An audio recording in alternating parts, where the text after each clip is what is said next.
Hello, it is Social Media Saturday, July 25th, 2020. Steve Sipress here, and if you were with me yesterday on Foundation Friday, we were doing another in our multi-part series on the great book, The Psychology of Winning by Dr. Dennis Waitley.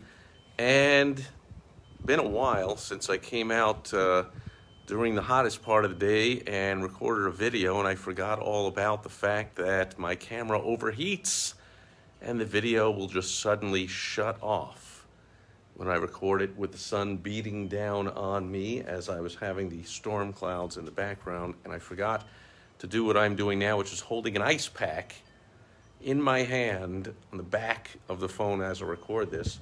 But hopefully today's will be a little shorter anyway. So I realize I'm staying out of the bright sunlight here, but I don't want to be purely in the shadows so you can't see me. But I'm going to finish up before I just get started with today's message.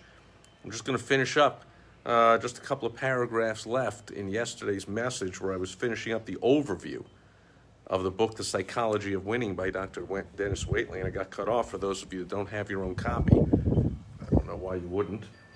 I was talking about why, with a virtually untapped and limitless resource, that is our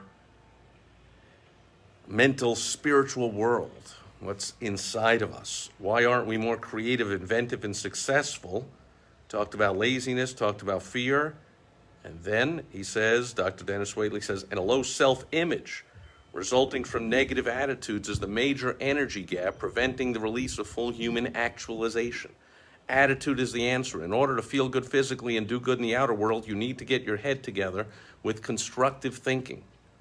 Not superficial lip service, but dedicated learning of new healthy responses to the stimuli of life. There are 10 attitudinal qualities in the 10 chapters that follow that seem to be found in winning human beings without regard to sex, color, creed, or circumstance, and there's way too much of that. Not everyone, but a few people giving a crap about everyone's skin color and where they're from and all that kind of superficial crap. Cut it out. These 10 common denominators of healthy winning behavior that transform average common people into high-performance uncommon achievers are old friends of yours. You've read about them, talked about them, and experimented with them all throughout your life. I offer these 10 qualities of the total winner to you as a winning combination to play your own ball game with, however lofty or humble your goals. Put yourself together, play it as you see it, but play to win. It's no scrimmage or practice game. It's your Super Bowl every day. And that concludes the overview. We will get into Chapter 1, the first of 10 qualities of a winner, next Foundation Friday. And so for today's meeting, the message, it's really just about that. It's about doing videos on social media. Man, you can see that this is not very slick and professional. And I'm not going to edit it. I'm trying to figure out how to hold the ice pack at the same time I hold the camera. There we go. And that's the message, folks, is, you know, I used to see these videos on YouTube, and sometimes they put them out on Facebook or Instagram or other places, and they had all this great editing, all these slick transitions, and they were shot from multiple camera angles, so they were, you know, the person would say the same thing, but it would shift from looking at them straight on or far away to close up or left to right, and I'm like, wow, what a major production. I'm so jealous. I wish I had that. So impressive. And yet, it's not a single one of those people that I even considered calling to give them money for anything. Not a single one of those people did I say, I want to be your client, or thanks for the great information. I was so caught up in the, switching hands here because my hand's getting tired, but I got so caught up in the style of the video, and there wasn't as much substance. And what there really wasn't, it was the genuineness and the authenticity of the star of the video not coming across. And so you'll see this in the explosion over the last couple of decades of the popularity of what's known as reality TV. Now, of course, even reality TV, if you're a fan of it, if you've read anything, and I know a whole bunch of people behind the scenes in it, and there's all kinds of stories about, you know, recreating,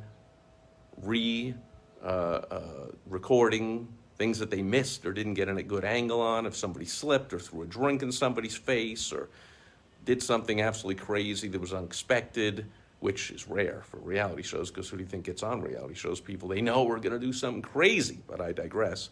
And so it's that re-recording, restaging of it is it's based on reality. It's instantly recreating the reality, so it's not actually reality. But what it isn't, very clearly, is not a highly produced Hollywood movie or sitcom or TV show or anything like that that's got all the perfect lighting and the angles and the scripting and take 2, take 3, take 4, do it over, do it over, do it over.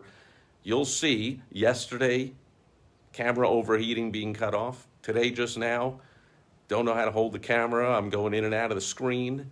By the way, just noticed I am wearing my New York Mets stupid Hawaiian shirt today in honor of my beloved, but almost always underperforming New York Mets, who, as I speak, I think they might be playing their second game, but they were in first place as I woke up today and put on the shirt.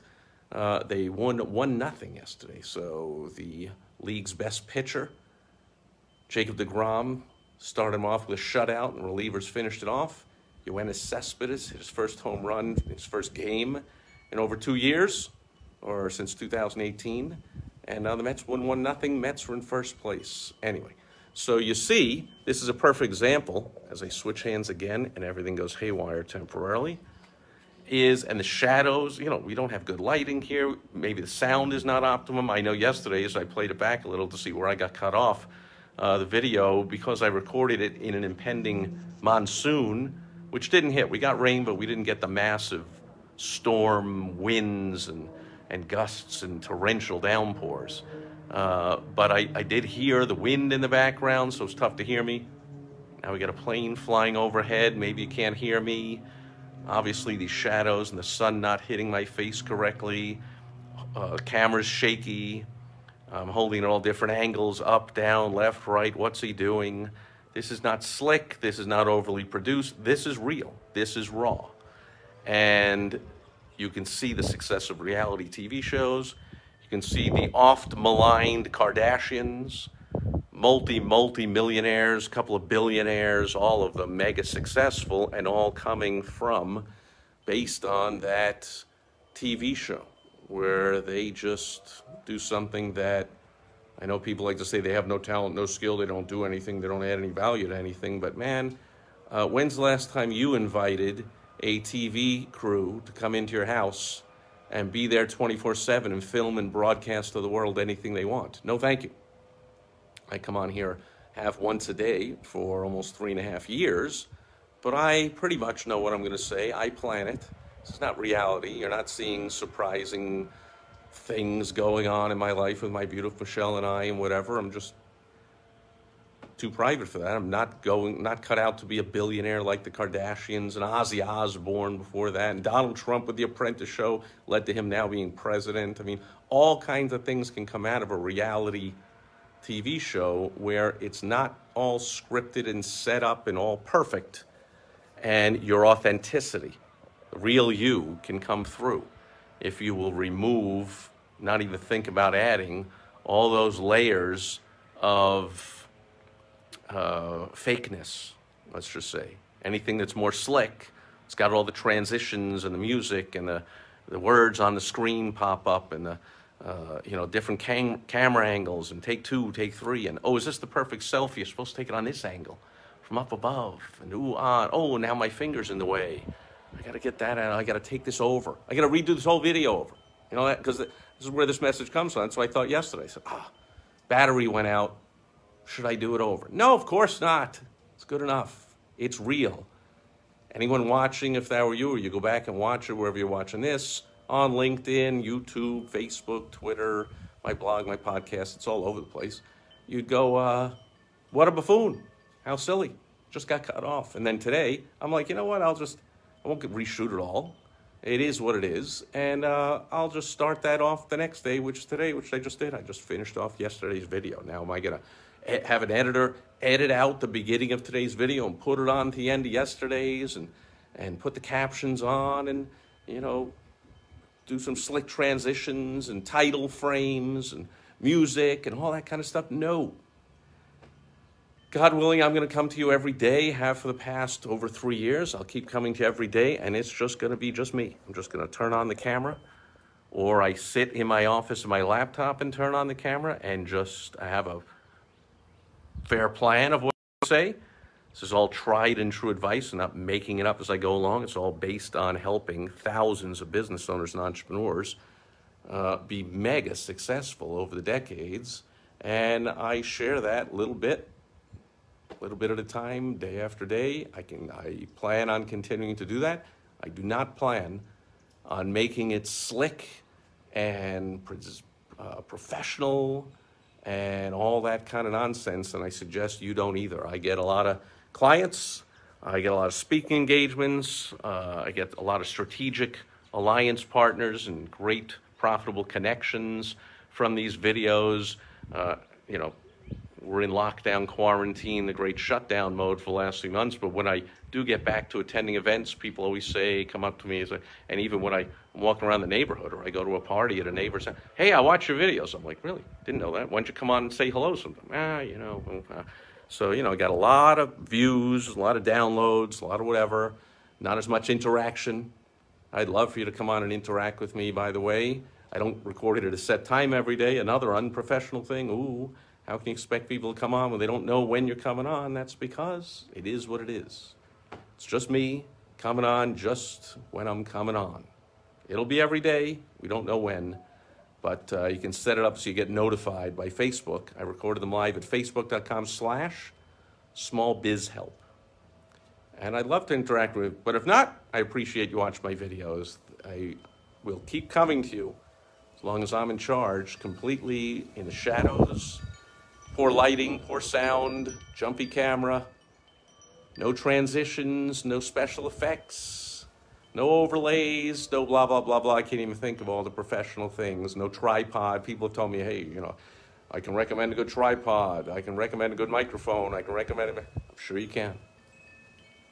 It's the real me, folks. This is who it is. If you don't like me, you're never going to want to do business with me. If you're thinking of doing business with me, doesn't it make sense? You want to get an idea of who I really am.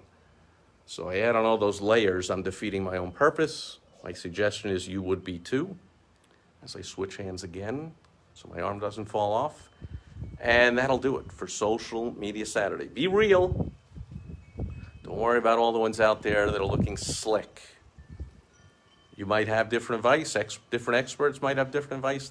It's my personal advice to you, based on years and years of experience and over 1,000 daily Facebook Live videos. Speaking of which, I'll be back tomorrow on Sunday Fun Day. Thanks for watching today, and I'll catch you then. Over and out. Bye-bye.